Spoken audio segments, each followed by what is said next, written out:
आज इस पार्ट में हम डिस्कस करेंगे फार्मास्यूटिकल जूरिस्प्रूडेंस के सभी 100 अति महत्वपूर्ण क्वेश्चन, जिसमें लगभग पूरी जूरिस्प्रूडेंस का रिवीजन एक ही वीडियो में हो जाएगा। तो शुरू करते हैं आज का first question. Indian pharmacopoeia is published by the option a department of consumer affairs, option b ministry of health and family welfare, option सी है ministry of home affairs, option D है मिनिस्ट्री ऑफ एक्सटर्नल अफेयर्स। तो इसका सही answer हो जाएगा option b, ministry of health and family welfare. इसके बाद में नेक्स्ट क्वेश्चन,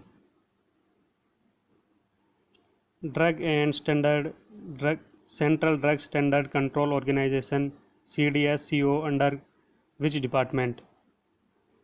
जो CDSCO है वो किस डिपार्टमेंट के अंडर काम करता है? तो ऑप्शन फर्स्ट है department of consumer affairs, option B है ministry of health and family welfare, option D है ministry of home affairs, option D है मिनिस्ट्री ऑफ एक्सटर्नल अफेयर्स। तो इसका भी सही आंसर ऑप्शन बी हो जाएगा, ministry of health and family welfare. इसके बाद में next question, national list of essential medicine is prepared by. तो इसका भी सही आंसर यही है, ministry of health and family welfare. इसके बाद में next question,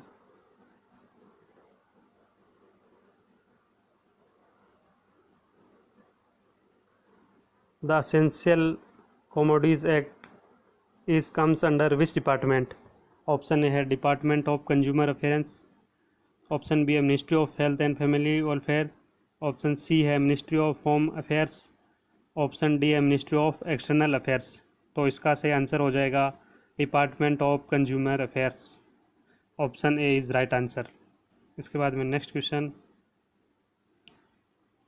Indian pharmacopoeia is published by which place. Option है गाज़ियाबाद यूपी, ऑप्शन बी है गाजीपुर बिहार, ऑप्शन सी है Neemuch MP and option D है न्यू दिल्ली। तो इसका सही आंसर हो जाएगा ऑप्शन ए, गाज़ियाबाद यूपी। इसके बाद में next question, in Indian opium factory situated at. तो इंडिया में अफीम की फैक्ट्री कहाँ कहाँ है? तो option A Ghaziabad UP, option B है गाजीपुर बिहार, ऑप्शन सी है नीमच MP, ऑप्शन डी है बोथ बी एंड सी। तो इसका सही आंसर हो जाएगा both B and C, Bihar and Neemuch दोनों में है। तो इसका सही आंसर हो जाएगा ऑप्शन डी। इसके बाद में next question, international pharmacopoeia is published by. तो इंटरनेशनल फार्माकोपिया को कौन पब्लिश करता है? तो इसका ऑप्शन ए है WHO, option B WTO, option C DCGI, option D CDSCO। तो इसका सही आंसर हो जाएगा ऑप्शन ए WHO, जिसका मुख्यालय स्विट्ज़रलैंड में है। Next question, the secretary of PC also act as. Option A registrar, option b treasurer, option सी है both and B, option D है नॉन ऑफ द अबव। तो इसका सही आंसर हो जाएगा option c, both A and B। इसके बाद में next question, constitution of PCI of pharmacy act in which chapter. PCI का कॉन्स्टिट्यूशन फार्मेसी एक्ट के किस चैप्टर के अकॉर्डिंग किया गया है? तो इसका ऑप्शन ए है chapter first, option second chapter 2, chapter third या चैप्टर फोर्थ। इसका सही आंसर हो जाएगा ऑप्शन बी, चैप्टर सेकंड। इसके बाद में next question, constitution of state pharmacy council of pharmacy act in which chapter. Pharmacy act 1948 के किस चैप्टर के अकॉर्डिंग स्टेट फार्मेसी काउंसिल का गठन किया गया है? तो ऑप्शन फर्स्ट है चैप्टर फर्स्ट, ऑप्शन बी है चैप्टर सेकंड, ऑप्शन सी है चैप्टर थर्ड, तो और ऑप्शन डी है चैप्टर फोर्थ। तो सही आंसर हो जाएगा ऑप्शन सी, चैप्टर थर्ड। इसके बाद में next question, according to act number 8 of 1949 registration of pharmacist in which chapter. Act number 8 of 1948 क्या है? एक्ट नंबर 8 ऑफ 1948 है फार्मेसी एक्ट 1948। इसी को फार्मेसी एक्ट 1948 कहते हैं। तो ये किस चैप्टर में के अकॉर्डिंग इसका कॉन्स्टिट्यूशन किया गया है या किस में इसके बारे में बताया गया है, तो इसका सही आंसर हो जाएगा ऑप्शन डी चैप्टर 4। इसके बाद में next question, according to drug and cosmetic act DTAB DCC and CDL in which chapter. वो तो फार्मेसी एक्ट के अकॉर्डिंग था और ये ड्रग एंड कॉस्मेटिक एक्ट 1940 और 1945 के अकॉर्डिंग DTAB DCC और CDL को किस कैटेगरी में रखा गया है, तो इसका सही आंसर हो जाएगा ऑप्शन बी चैप्टर 2। इसके बाद में next question, in schedule is related to GMP for ayurveda drugs. Option ए है शेड्यूल M, ऑप्शन बी है शेड्यूल T, ऑप्शन सी है शेड्यूल O, ऑप्शन डी है शेड्यूल P। तो इसका सही आंसर हो जाएगा ऑप्शन बी शेड्यूल T। ये GMP फॉर आयुर्वेदिक प्रिपरेशन के लिए पूछा तो उसका सही ऑप्शन शेड्यूल T हो जाएगा, और केवल GMP के लिए पूछता तो ऑप्शन ए शेड्यूल M हो जाता। इसके बाद में next question, as per drug and cosmetic act good manufacturing practice is related to. ये कौन से शेड्यूल में गुड मैन्युफैक्चरिंग प्रैक्टिस को बताया गया है? ऑप्शन ए शेड्यूल M, ऑप्शन बी है शेड्यूल T, ऑप्शन सी है schedule O and option D है शेड्यूल P। तो इसका सही आंसर हो जाएगा ऑप्शन ए शेड्यूल M। इसके बाद में next question, list of cosmetic dyes belong to.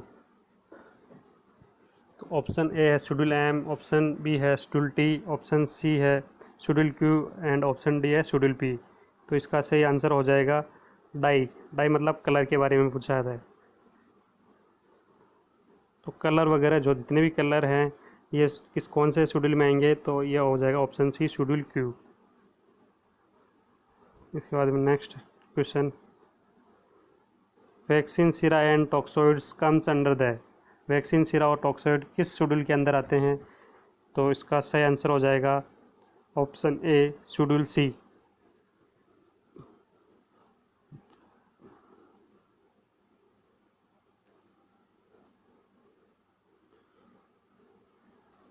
Next question है, schedule related to shelf life of drug. कौन सा schedule shelf life of drug से रिलेटेड है? इनमें से ये 4 ऑप्शन आपके पास है, तो इसका सही आंसर हो जाएगा ऑप्शन डी शेड्यूल P। इसके बाद में next question, schedule relate to standards for cosmetics. Cosmetics का स्टैंडर्डाइजेशन है वो किस शेड्यूल में किया गया है, तो इन चारों शेड्यूल में से ऑप्शन ए आपका सही आंसर हो जाएगा ऑप्शन ए शेड्यूल S। इसके बाद में next question, list of minimum equipments required to run pharmacy comes under the. तो कौन से शेड्यूल में मिनिमम फार्मेसी रिक्वायरमेंट होती है वो किस शेड्यूल में आती है, तो इन 4 शेड्यूल में से कौन सा है? शेड्यूल N, T और P। तो इसका सही आंसर हो जाएगा ऑप्शन ए शेड्यूल N। इसके बाद में नेक्स्ट क्वेश्चन,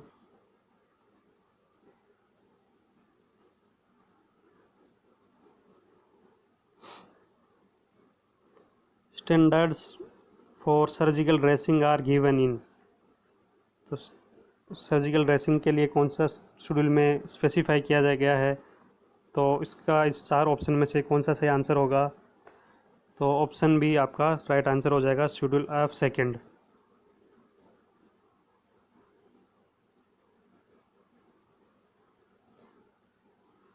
क्वेश्चन 21 है, registration tribunal made by. Option है स्टेट गवर्नमेंट, ऑप्शन बी है सेंट्रल गवर्नमेंट, ऑप्शन सी है बोथ ऑफ द अबव, या ऑप्शन डी है फार्मेसी एक्ट। तो इसका सही आंसर हो जाएगा जो रजिस्टर्ड ट्राइब्यूनल है वो स्टेट में होती है, उसको कौन बनाता है, उसको स्टेट गवर्नमेंट बनाती है, और इसमें टोटल 3 मेंबर्स होते हैं। इसके बाद में next question, first resistor is maintain by. तो जो फर्स्ट रजिस्टर है उसे कौन मेंटेन करता है, जो फर्स्ट रजिस्टर होता है उसको हर स्टेट में उसका स्टेट फार्मेसी काउंसिल उसको मेंटेन करेगी, और 1 अप्रैल को उसकी एक copy pharmacy council of India को भेजेगी। तो इसका आंसर हो जाएगा option a state pharmacy council. Central register is maintain by, तो इनमें से कौन सेंट्रल रजिस्टर मेंटेन करेगा? ऑप्शन है pharmacy council, state pharmacy council, option B है pharmacy council of India, option सी है बोथ ऑफ द अबव, या ऑप्शन डी है सेंट्रल गवर्नमेंट। सेंट्रल रजिस्टर को कौन मेंटेन करेगा? तो इसका सही आंसर हो जाएगा option B pharmacy council of India. इसका ये सही आंसर है सेंट्रल गवर्नमेंट, ये इसका आंसर गलत हो जाएगा। इसका सही आंसर हो जाएगा फार्मेसी काउंसिल ऑफ इंडिया, ये सेंट्रल रजिस्टर मेंटेन करती है। इसके बाद में next question, drug and cosmetic act was passed on, तो ड्रग एंड कॉस्मेटिक एक्ट ये कब पास हुआ? ड्रग एंड कॉस्मेटिक एक्ट इसमें पूछा है, तो ये एक्ट तो पास हुआ 1940 में, और जो इसके रूल्स आए वो आए 1945 में। इसके बाद में नेक्स्ट क्वेश्चन है, drug and cosmetic act come into force on, तो ये कब फोर्स में आया? कम इनटू फोर्स ऑन, तो ये कब फोर्स में आया, कब इनके रूल्स बने? तो इसका सही आंसर हो जाएगा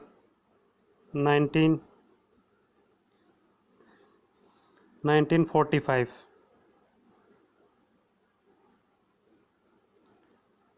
इसका एक्ट कब आया? एक्ट तो आया 1940 में, और ये कब कब इसको फोर्स में आया या इसके कब रूल्स बने?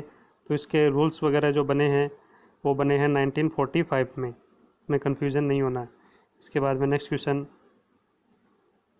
Drug and cosmetic act 1940 their rules was passed in, same question है, इसका भी आंसर वही हो जाएगा 1945। इसके बाद में नेक्स्ट क्वेश्चन,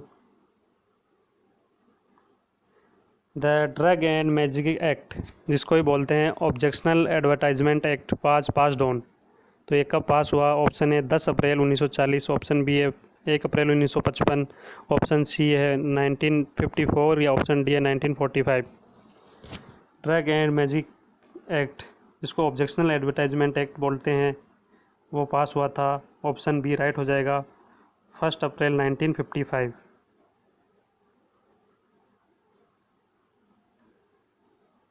नहीं, ये क्या पूछा? Drug and magic act was passed on, objectional advertisement act का पास हुआ, एक्ट के बारे में पूछा है, तो एक्ट सबसे पहले आता है, तो एक्ट इसका सही आंसर 1954 हो जाएगा, और इसके रूल्स कब आए? तो ये 1945 में आएंगे, तो इसका सही आंसर हो जाएगा ऑप्शन सी 1954। इसके बाद में नेक्स्ट क्वेश्चन,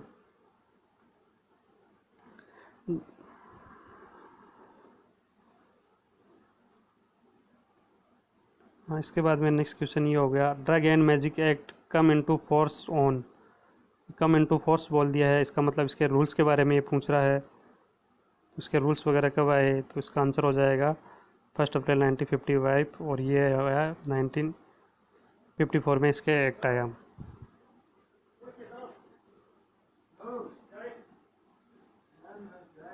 इसके बाद में medicinal and toilet preparation act, इसी को बोलते हैं excise duty act, was passed इन, तो ये medicinal and toilet preparation act के बारे में पूछ रहा है, तो ये कब पास हुआ? तो इसका सही आंसर हो जाएगा 1955, इसका एक्ट पास हुआ, और 1957 में इसके रूल्स आए। इसके बाद में next question, medical and toilet preparation act, जिसे एक्साइज ड्यूटी एक्ट बोलते हैं, कम इनटू फोर्स या रूल्स कब आए उसके? तो इसका सही आंसर हो जाएगा ऑप्शन सी 1957, और इसका एक्ट आया 1955 में, ऑप्शन सी राइट आंसर हो जाएगा। इसके बाद में क्वेश्चन 31 है, medical termination of pregnancy act was passed on, तो ये एक्ट कब पास हुआ? तो ये 4 ऑप्शन हैं, इनमें से जो एक्ट पास हुआ था वो हुआ था ऑप्शन ए 1971, और जिसके रूल्स आए थे वह है 1975, तो इसका सही आंसर हो जाएगा option A medical termination of pregnancy acts come into force on, तो इसका सही आंसर हो जाएगा 1975, इसके रूल्स आए। इसके बाद में नेक्स्ट क्वेश्चन है, narcotic and psychotropic substance act NDPC act was passed on, तो ये कब पास हुआ? इसके चार ऑप्शन हैं, इनमें से इसका सही आंसर है 16 सितंबर 1985, option D is right answer. इसके बाद में नेक्स्ट क्वेश्चन है, drug price control order DPCO was passed इन, तो ड्रग प्राइस कंट्रोल ऑर्डर कब पास हुआ? तो drug price control order pass हुआ था 1995 में। इसके बाद में नया भी आया 2013 में, और इस पर अमेंडमेंट हो के आ गया है। इसके बाद में next question,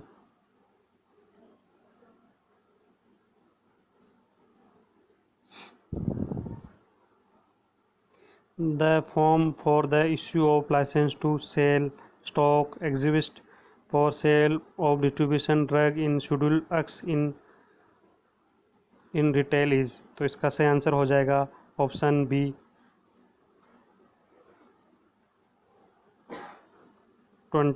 option B 20F। क्या पूछा है? License to sell, stock, exhibit, distribute in schedule X के लिए पूछा है और रिटेल के लिए पूछा है, तो इसका सही आंसर हो जाएगा 20F। इसके बाद में next question, license for wholesale of drugs specify in schedule C and C1 is issued in form, तो इसका सही आंसर हो जाएगा इन चारों में से ऑप्शन डी 21BB।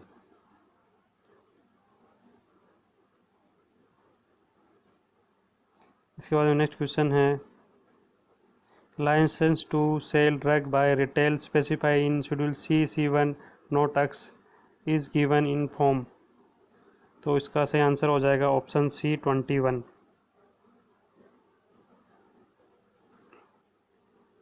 इसके बाद में next question, in which of the following phases of clinical trial of drugs ethical clearance is not required, कौन सी फेज़ के लिए इथिकल क्लियरेंस की ज़रूरत नहीं पड़ती है, कौन सी फेज़ के बाद में? तो ऑप्शन आपके सामने हैं, चार option, phase first, phase second, phase third and phase fourth.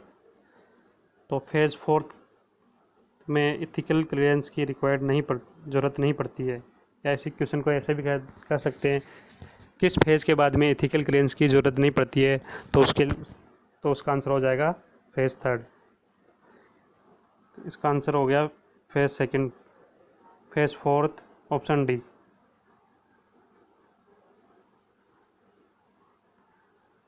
Successful completion of which phase of clinical trial one can get permission to market the new drug, तो किस फेज़ के बाद में ड्रग को मार्केट में आने की परमिशन दी जाती है?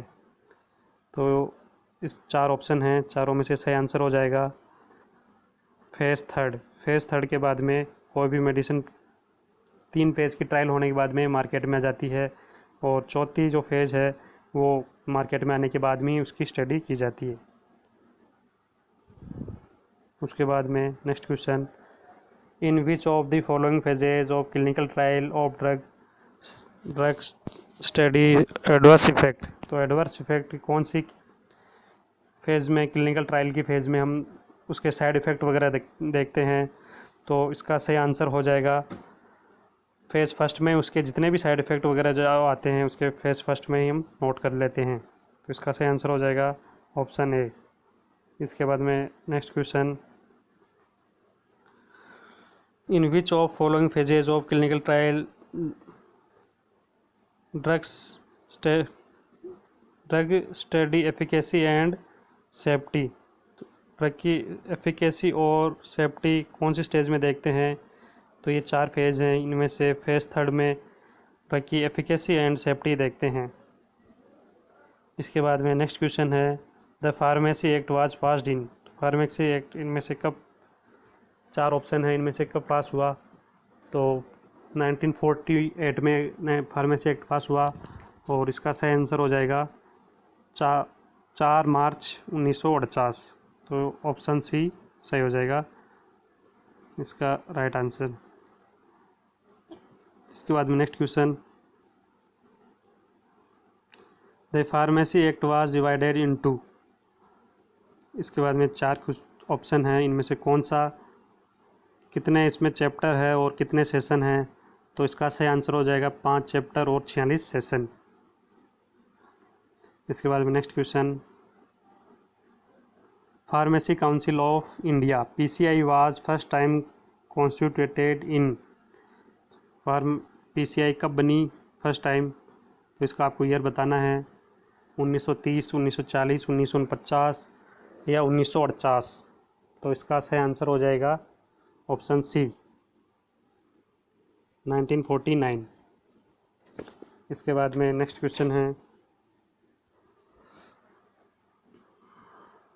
Pharmacy council of India was under supervision of. किसके अंडर PCI काम करता है, तो स्टेट गवर्नमेंट, सेंट्रल गवर्नमेंट या दोनों या किस कोई और।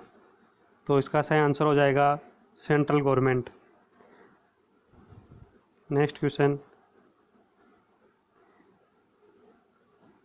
PCI the pharmacy council of India PCI is constitute in every. कितने साल के लिए बनाया जाता है, कॉन्स्टिट्यूट किया जाता है, इसका निर्माण कितने साल के लिए किया जाता है। तो इसका आंसर हो जाएगा ऑप्शन डी 5 ईयर। इसके बाद में next question, state pharmacy council SPC is constituted in every. State pharmacy council कितने साल के लिए बनता है, तो इसका भी आंसर 5 साल हो जाएगा 5 ईयर। इसके बाद next question, how much members nominated by state government in PCI। Pharmacy council में प्रत्येक स्टेट से, हर स्टेट से कितने आदमी PCI के लिए नॉमिनेट किए जाते हैं। तो इसका सही आंसर हो जाएगा हर स्टेट से केवल एक नॉमिनेट किया जाता है। और सेंट्रल गवर्नमेंट, स्टेट गवर्नमेंट से तो हर स्टेट गवर्नमेंट से तो PCI में एक मेंबर जाता है। और सेंट्रल गवर्नमेंट में 6 मेंबर स्टेट फार्मेसी काउंसिल में जाते हैं। इसके बाद में नेक्स्ट क्वेश्चन वही है, how much members nominated by central government in PCI। तो सेंट्रल गवर्नमेंट के 6 मेंबर चले जाएंगे और स्टेट गवर्नमेंट का हर स्टेट में से एक जाएगा। इसके बाद में इसका सही आंसर हो गया ऑप्शन डी 6 ऑप्शन। इसके बाद में नेक्स्ट क्वेश्चन है, ex officio member of pharmacy council of India accept PCI का इनमें से कौन सा मेंबर PCI का मेंबर नहीं होता है। तो इसका सही आंसर कौन सा होगा, तो option a director general of health services, option b director of the central drug laboratory, option c drug controller of India या option d president of pharmacy council of India. तो इसका सही आंसर हो जाएगा president of pharmacy council of India. यह तीनों pharmacy council के ex officio member होते हैं और ये जो है ये एक्स ऑफिसो मेंबर नहीं होता है। तो इसका सही आंसर हो जाएगा ऑप्शन डी। इसके बाद में next question, director of drug technical advisory board DTAB is. Drug technical advisory board DTAB का डायरेक्टर कौन होता है इनमें से इसका सही आंसर हो जाएगा option a director general of health services, इसको बोलते हैं DGHS। इसके बाद में next question, DTAB constituted in every. हर कितने साल में ड्रग टेक्निकल एडवाइजरी बोर्ड का गठन किया जाता है। तो इसका सही आंसर इनमें से कौन सा हो जाएगा, तो ये 3 साल के लिए किया जाता है, ये तो दोनों ऑप्शन में है। इसके बाद में स्टेट गवर्नमेंट करती है या सेंट्रल गवर्नमेंट करती है। तो DTAB का कॉन्स्टिट्यूशन सेंट्रल गवर्नमेंट द्वारा किया जाता है, तो इसका आंसर हो जाएगा बी। इसके बाद में next question, ex officio member of DTAB इन। तो एक्स ऑफिशियो मेंबर कितने होते हैं DTAB पे, ड्रग टेक्निकल एडवाइजरी बोर्ड में। तो इसका सही आंसर हो जाएगा ऑप्शन सी 8। इसके बाद में next question, drug inspector report to after inspection. Drug inspector या ड्रग कंट्रोलर ऑफिसर किसको रिपोर्ट करता है इंस्पेक्शन के बाद में? तो इसका सही आंसर हो जाएगा ऑप्शन बी, सेंट्रल गवर्नमेंट। इसके बाद में next question, total member in state pharmacy council in. तो स्टेट फार्मेसी काउंसिल में कितने मेंबर होते हैं? स्टेट फार्मेसी काउंसिल में टोटल 15 मेंबर्स होते हैं। ऑप्शन सी सही हो जाएगा। इसके बाद में next question, total member of register pharmacist in state pharmacy council. तो स्टेट फार्मेसी काउंसिल में कितने रजिस्टर्ड फार्मासिस्ट इलेक्टेड होते हैं? इसके यहाँ इलेक्टेड भी लिखना चाहिए था, इलेक्टेड। तो 6 registered pharmacist state pharmacy council के लिए इलेक्टेड होते हैं। इसके बाद में elected member in state pharmacy council, इसका आंसर 6 हो गया, ऑप्शन बी ठीक। इसके बाद में elected member in state pharmacy council, तो इलेक्टेड मेंबर कितने होते हैं स्टेट फार्मेसी काउंसिल? इसमें ऑप्शन सी, टोटल 7 मेंबर होते हैं इलेक्टेड। इसके बाद में नॉमिनेटेड होते हैं 5 और एक्स ऑफिशियो होते हैं 3 और इलेक्टेड होते हैं 6। इलेक्टेड होते हैं 7 इलेक्टेड हो गए, तो टोटल हो गए 15 मेंबर स्टेट फार्मेसी काउंसिल में। इसके बाद में next question, nominated member in state pharmacy council is. State pharmacy council में नॉमिनेटेड मेंबर हो गए 5 और वो 5 कौन होते हैं? स्टूडेंट होते हैं जिसको स्टेट फार्मेसी काउंसिल नॉमिनेट करती है। इसके बाद में next question, educational institute provide pharmacy education are approved by. तो जितने भी फार्मेसी कॉलेज है उसको कौन अप्रूवल देता है? State government, central government, both या फार्मेसी काउंसिल ऑफ इंडिया। तो सेंट्रल गवर्नमेंट इसका आंसर नहीं है, स्टेट गवर्नमेंट भी नहीं है, तो इसका सही आंसर हो जाएगा पीसीआई। जितने भी फार्मेसी कॉलेज है उनको अप्रूवल देती है। इसके बाद में next question, validity of license of medical store. जो मेडिकल स्टोर होता है उसकी वैलिडिटी कितनी होती है? 31 दिसंबर ऑफ फॉलोइंग ईयर, या 31 दिसंबर ऑफ सेम ईयर, या 1 जनवरी या 1 अप्रैल। तो इसका सही आंसर हो जाएगा 31 December of following year. Following मतलब आगामी, जो जब उसने अप्रूवल कराया उसके बाद में आगामी वर्ष तक 31 दिसंबर तक उसकी वैलिडिटी होगी। और जो रजिस्ट्रेशन हम कराते हैं फार्मेसी कंप्लीट होने के बाद में, जो रजिस्ट्रेशन कराते हैं, फर्स्ट रजिस्ट्रेशन होता है वो 31 दिसंबर ऑफ सेम ईयर के लिए होता है। तो इसका सही आंसर हो जाएगा ऑप्शन ए। इसके बाद में नेक्स्ट क्वेश्चन है, validity of registration of registered pharmacist is. तो इसका सही आंसर हो जाएगा option B, 31 December of same year. Next, drug regulatory agency in India is. Drug regulatory agency कौन सी है इनमें से इंडिया में? ऑप्शन ए है CDSCO, ऑप्शन बी है FDA, ऑप्शन सी है TGA, ऑप्शन डी है MHRA। तो इसका सही आंसर हो जाएगा option A, CDSCO, central drug standard control organisation. CDSCO India के अंदर रेगुलेटरी एजेंसी है और अमेरिका के अंदर है, USA के अंदर है FDA को बोलते हैं फूड एंड ड्रग एडमिनिस्ट्रेशन। इसके बाद में नेक्स्ट क्वेश्चन है, ड्रग रेगुलेटरी एजेंसी इन USA। तो ये USA के लिए पूछ रहा है, तो USA के लिए है तो ऑप्शन बी हो जाएगा FDA, food and drug organization, FDA। और इंडिया के लिए हो जाएगी CDSCO। इसके बाद में next question, permission of clinical trial in India by the. India के अंदर क्लिनिकल ट्रायल्स की परमिशन कौन देता है?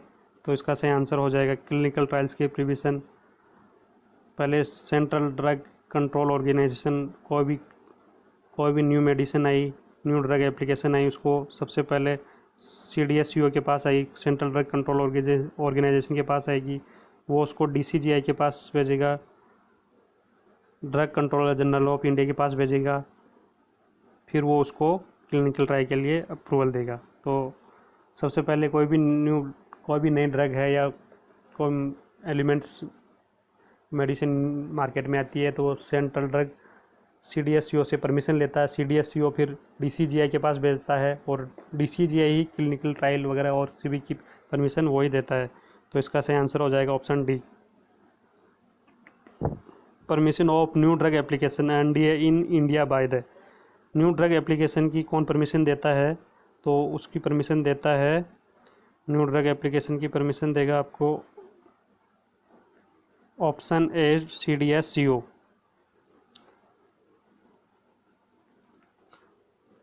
नेक्स्ट क्वेश्चन है PCI is first time constitute in pharmacy council of India कब बना?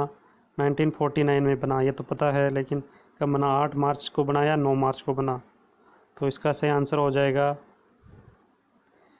9 मार्च 1949। ऑप्शन ए इसका सही आंसर हो जाएगा। इसके बाद में next question, education regulation are prepared by, तो एजुकेशन रेगुलेशन कौन प्रिपेयर करता है? स्टेट गवर्नमेंट, सेंट्रल गवर्नमेंट या फिर PCI? तो इसमें से सही आंसर हो जाएगा, एजुकेशन रेगुलेशन को PCI ही बनाती है, pharmacy council of India. Option D सही आंसर हो जाएगा। इसके बाद में next question, according to drug price control order margin of wholesaler का कितना मार्जिन होता है? यदि होलसेलर है तो उसको 8% मार्जिन होगा, और यदि रिटेलर है तो उसको 16%। इसके बाद नेक्स्ट क्वेश्चन है, according to DPCO margin of retailer का ऑप्शन बी आपका राइट आंसर हो जाएगा 16%, और होलसेलर का कितना हो जाएगा? 8%। इसके बाद में next question, opinion of about 12 week, 12 से 20 वीक प्रेगनेंसी के लिए कितने RMP की ज़रूरत होती है? यह है क्वेश्चन। तो ऑप्शन है इसके 4, 1, 2, 3 या 4। कितने 12 से 20 वीक की प्रेगनेंसी है तो उसके लिए कितने RMP की ज़रूरत पड़ेगी टर्मिनेट करवाने के लिए? 12 से 12 वीक या 12 से 20 वीक या 12 वीक से ज़्यादा? ये पूछ रहा 12 वीक से ज़्यादा, ये पूछ रहा यदि 12 वीक से ज़्यादा है, अबव है 12 वीक, 12 वीक से ज़्यादा है या 12 से 20 वीक तक है, तो उसके लिए 2 रजिस्टर्ड मेडिकल प्रैक्टिशनर की ज़रूरत पड़ती है, और यदि 12 वीक से कम है तो 1 RMP से ही काम हो जाएगा। तो इसका सही आंसर हो जाएगा ऑप्शन बी। नेक्स्ट क्वेश्चन है, option opinion of below 12 week pregnancy terminate by the RMP required.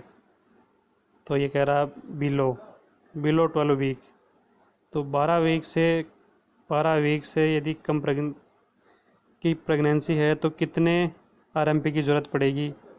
तो ऑप्शन ए है फर्स्ट RMP, ऑप्शन सेकंड है 2 RMP, थर्ड RMP, 4 RMP। तो इसका सही आंसर हो जाएगा, यदि 12 वीक से कम है, यदि 12 वीक से बिलो है तो 1 RMP से ही काम हो जाएगा। इसके बाद next question, working hour of an adult per week not exist, कितने घंटे से ज़्यादा पर वीक में काम नहीं किया जा सकता एडल्ट के लिए अकॉर्डिंग टू फैक्ट्री एक्ट 1970? तो इसका सही आंसर हो जाएगा ऑप्शन ए 50 ओवर्स। 50 ओवर से वो ज़्यादा काम नहीं कर सकता। इसका सही आंसर हो जाएगा ऑप्शन ए। और इसके बाद में next question, working hours of an adult per day not exist, तो वो पर वीक पूछा था और ये पूछा पर डे के हिसाब से, तो पर डे एक दिन में 9 घंटे से ज़्यादा किसी भी एडल्ट को अकॉर्डिंग टू फैक्ट्री एक्ट नहीं काम किया जा सकता है। लिया जा सकता। तो ये इसका आंसर हो जाएगा। इसके बाद में नेक्स्ट क्वेश्चन है, the secretary of PCI also act as. Secretary of PCI also act, option A registrar, option B है ट्रेजरर, ऑप्शन सी है both and B, option D है नॉन ऑफ द अबव। तो इसका सही आंसर हो जाएगा option C, registrar and treasurer दोनों इसका सही आंसर हो जाएगा। तो इसका ऑप्शन सी सही हो जाएगा, बोथ ए एंड बी। इसके बाद में next question, the person in charge of state drug laboratories. State drug laboratory का कौन इंचार्ज होता है? इनमें से चार ऑप्शन हैं, DCGIC, DCO, गवर्नमेंट एनालिस्ट या कोई नहीं। तो इसका सही आंसर हो जाएगा ऑप्शन सी, गवर्नमेंट एनालिस्ट। इसके बाद नेक्स्ट क्वेश्चन है, permission licensed for sale of drug having qualified personal but drug are not compounding in it is called. तो ये क्वेश्चन है, इसको आराम से पढ़ो। Permission of license for sale of drugs having qualified person but drug are not component in it. वो registered qualified person तो है लेकिन वो उसकी कंपाउंडिंग नहीं कर रहा, तो उसको किस कैटेगरी में लिया जाएगा? तो उसका सही आंसर हो जाएगा इनमें से pharmacy shop, chemist shop, chemist and druggist या ड्रग वेंडर। तो इनमें से कौन सा इसका सही आंसर है? यदि वो क्वालिफाई तो है लेकिन वो कंपाउंडिंग वगैरह नहीं करता है, तो इसका आंसर हो जाएगा option C, chemist and druggist. इसके बाद में next question, license for chemist shop is issued by. License है उसको कौन इशू करता है? तो DCGI करता है, DCO करता है, स्टेट ड्रग अथॉरिटी या फिर कोई नहीं। तो इसका सही आंसर हो जाएगा option C, state drug authority. जो भी ड्रग इंस्पेक्टर होगा या DCO होगा, वो ड्रग के अंदर स्टेट ड्रग अथॉरिटी है और वही लाइसेंस इशू करेगी केमिस्ट का। इसके बाद में नेक्स्ट क्वेश्चन है, a drug properly labelled, a drug is not properly labelled. यदि उसके ऊपर अच्छी तरह से लेबल नहीं लगाया गया है तो इनमें से कौन सी कैटेगरी में आएगी वो? ऑप्शन ए है miss brand drug, option B है एडल्ट्रेट ड्रग, ऑप्शन सी है स्पूरियस ड्रग, ऑप्शन डी है सब स्टैंडर्ड ड्रग, या इनमें से कौन सा आंसर आपका सही आंसर है? नॉट प्रॉपरली लेबल्ड, तो यदि उसके ऊपर लेबल अच्छे से नहीं लगा है तो वो हो जाएगी miss brand drug. Option a right answer. इसके बाद में next question, a drug completely or partially change with another drug is deemed to be a. तो वो कौन सी कैटेगरी में आएगी? मिस ब्रांड, एडल्ट्रेट, स्पूरियस या सब स्टैंडर्ड ड्रग। तो इसका सही आंसर हो जाएगा, वो हो जाएगी स्पूरियस ड्रग, ऑप्शन सी। तो ऐसी ड्रग को बोलेंगे स्पूरियस ड्रग या जाली या नकली जो बोलते हैं हिंदी में, वो ही है स्पूरियस ड्रग। यदि उसके कोई भी प्रिपरेशन है, यदि उसको पूरी तरह से चेंज कर दिया गया है तो वो इस कैटेगरी में आएगी। तो इसका सही आंसर हो जाएगा ऑप्शन सी। इसके बाद में next question, a drug contains an filthy or decompose substance. तो ऐसी ड्रग्स को क्या बोलेंगे? तो ऐसी ड्रग्स को बोलेंगे एडल्ट्रेट ड्रग, ऑप्शन बी इसका सही आंसर हो जाएगा।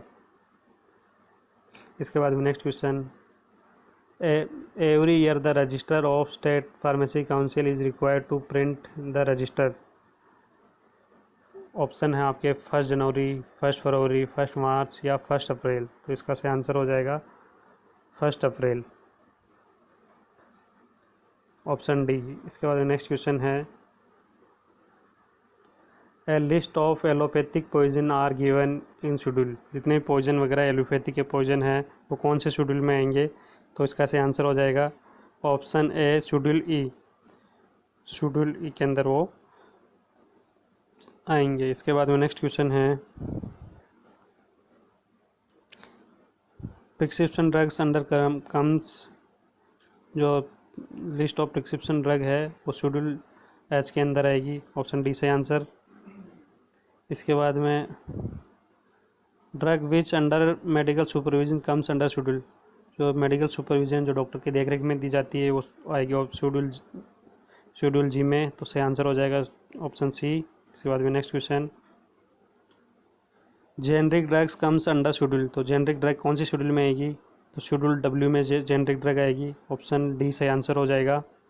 इसके बाद में next question, the president of PCI, तो फिर जो प्रेसिडेंट ऑफ पीसीआई होता है उसको कौन कौन नॉमिनेट करता है या कौन इसको इलेक्टेड करता है या कौन उसके किसके द्वारा बनाया जाता है? तो ऑप्शन ए है elected by its member, option B elected by state pharmacy council, option C elected by central government. तो जो प्रेसिडेंट होता है PSI pharmacy council of India का, उसको उसी के मेंबरों के द्वारा इलेक्टेड बाय इट्स मेंबर द्वारा बनाया जाता है। तो ऑप्शन ए इसका सही आंसर हो जाएगा। इसके बाद में next question, DTAB is constituted by drug technical advisory board, इसे कौन किसके द्वारा बनाई जाती है? तो इसका सही आंसर हो जाएगा सेंट्रल गवर्नमेंट। इसके बाद में next question, DTAB is constituted in every, तो ड्रग टेक्निकल एडवाइजरी बोर्ड कितने साल के लिए बनता है? तो ये बनता है 3 ईयर्स, ऑप्शन बी सही आंसर है। इसके बाद में नेक्स्ट क्वेश्चन है, total member of DTAB drug technical advisory board DTAB in, total member कितने होते हैं DTAB में? तो टोटल मेंबर होते हैं 18, ऑप्शन डी से आंसर हो जाएगा। और इसके अंदर एक्स ऑफिसो मेंबर होते हैं, एक्स ऑफिसो मेंबर होंगे 8, और कितने साल के लिए इसको बनाया जाएगा? तो इसलिए इसको कॉन्स्टिट्यूशन होगा 3 साल के लिए। इसके बाद में next question, agreement of joint state pharmacy council is made under session, तो 2 स्टेट आपस में मिलके एक जॉइंट स्टेट फार्मेसी काउंसिल बना सकते हैं, और उसके लिए सेक्शन 20 के अंदर क्या क्या है उसका प्रावधान सेक्शन 20 में दिया गया। तो इसका आंसर हो जाएगा ऑप्शन ए। इसके बाद में नेक्स्ट क्वेश्चन है, foreign qualification is approved by state pharmacy state council under section, तो यदि कोई अलग फॉरेन में पढ़ता है या विदेश से कोई बड़ा स्टडी करके आता है या कोई डॉक्टरी वगैरह करके आता है, तो वो किस सेशन में रखा जाएगा उसको, या किस सेशन के अकॉर्डिंग दिया जाएगा? तो इसका सही आंसर हो जाएगा ऑप्शन बी 14, सेक्शन 14। इसके बाद में नेक्स्ट क्वेश्चन है, first edition of IP comes in year, तो इंडियन फार्माकोपिया का जो फर्स्ट एडिशन है वो कब आया? तो इसका सही आंसर हो जाएगा इनमें से 1955, 1955 में फर्स्ट एडिशन आया, 1966 में सेकंड आया, और 1985 में थर्ड एडिशन आया, और ये 8वां एडिशन आया 2018 में। इसके बाद में नेक्स्ट क्वेश्चन है, eight the edition of Indian pharmacopoeia comes in year, तो 8वां एडिशन कब आया? तो ये आया 2018 में, ऑप्शन डी सही आंसर हो जाएगा। इसके बाद में नेक्स्ट क्वेश्चन है, total member of DCC in drug, DCC होता है ड्रग कंसिस्टेंसी कमेटी, DCC होता है, इसमें टोटल मेंबर कितने होते हैं? तो इसके अंदर टोटल मेंबर होते हैं ऑप्शन बी 3 होते हैं टोटल, जिसमें से 2 होते हैं सेंट्रल गवर्नमेंट के और 1 होता है स्टेट गवर्नमेंट का। इसके बाद में नेक्स्ट क्वेश्चन है, how much member of central government of in DCC के अंदर सेंट्रल गवर्नमेंट के कितने मेंबर होते हैं? तो सेंट्रल गवर्नमेंट के होते हैं 3 और स्टेट के होते हैं 2, स्टेट का होता है 1। सेंट्रल गवर्नमेंट के होते हैं 2, सेंट्रल गवर्नमेंट के होते हैं 2 और स्टेट का होता है 1, तो टोटल होते हैं 3। तो सेंट्रल गवर्नमेंट का हो जाएगा ऑप्शन ए सही आंसर। इसके बाद में next question, how much member of central government, पहले क्या क्वेश्चन था, how much member of central government in DCC, तो ये भी सेम क्वेश्चन हो गया। तो इसकी जगह हम ये कर सकते हैं, how much member of state government, यहाँ कर सकते हैं स्टेट गवर्नमेंट में कितने मेंबर होंगे? तो इसका आंसर हो जाएगा ऑप्शन डी, 1 मेंबर होगा स्टेट गवर्नमेंट का। इसके बाद में next question, license apply for the retail in which form, तो इसका सही आंसर हो जाएगा अप्लाई कौन से फॉर्म में करेंगे? तो इसका सही आंसर हो जाएगा अप्लाई के लिए ऑप्शन ए फॉर्म 19 लेना पड़ेगा। इसके बाद next question, which form is use to issue license for wholesale of drug other than specify in schedule C, C1 and X, schedule C, C1 and X के लिए कौन सा फॉर्म फिल करेंगे? तो इसका सही आंसर है 20B। इसका सही आंसर हो जाएगा ऑप्शन बी 20B। इसके बाद में next question, license issue for the wholesale specify in schedule X in which form? तो इसका आंसर हो जाएगा ऑप्शन बी 20G। ये होलसेल के लिए आ जाएगा 20G एंड रिटेल इसी की जगह यदि रिटेल होता है तो उसका आंसर हो जाएगा 20F। इसका सही आंसर है बी 20G। इसके बाद में इस सेशन का लास्ट क्वेश्चन है, license issue for the retail specify in schedule X in which form? तो इसका सही आंसर हो जाएगा रिटेल के लिए ऑप्शन सी 20F। आज के सेशन में इतना ही।